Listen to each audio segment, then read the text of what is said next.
pagpapaigting sa labor cooperation at pagtalakay sa seguridad. Yan daw ang ilan sa mga bibigyan diin ng Pangulo sa kanyang pagbisita sa Germany at Czech Republic. Nakatutok live mula sa Germany si Rafi Tima.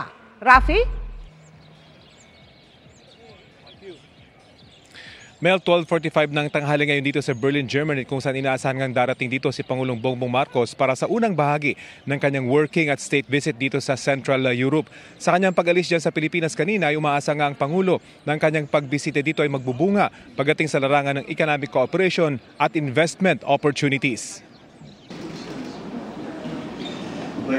Maganda ang mood at nakikipagbiroan pa si Pangulong Bongbong Marcos bago umalis kaninang hapon para sa kanyang ikalimang paglabas ng bansa ngayong taon para niya i-promote ang bansa sa mundo. Sa kanyang pahayag bago umalis, binigyang diin ng Pangulo ang kahalagahan ng pagpapaigting sa labor cooperation sa mga bansang Germany at Czech Republic at pagbibigay ng prioridad sa proteksyon ng karapatan ng mga manggagawang Pilipino. Gagamitin din daw ng Pangulo ang pagkakataon para talakayin ang seguridad. We will underscore our unwavering commitment to strengthening partnerships with like-minded countries, promoting the rules-based international order which serves as a cornerstone of global peace and of stability. Naroon sa send-off ng Pangulo sina House Speaker Martin Romualdez at Vice President Sara Duterte na nakitang nagkamayan sa isa't isa. May 35,000 na Pilipino na nagtatrabaho, nag-aaral at mga scholar dito sa Germany, habang nasa 7,000 naman ang nasa Czech Republic.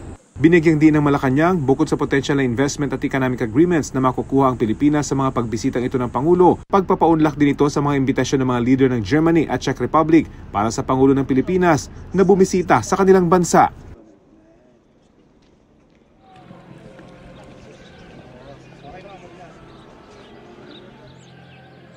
Gabi oras dito sa Berlin, inasahang darating ang Pangulo at bukas na magsisimula yung kanyang sunod-sunod na aktibidad. Una na rito ang polo ng Pangulo at ni German Chancellor Olaf Scholz.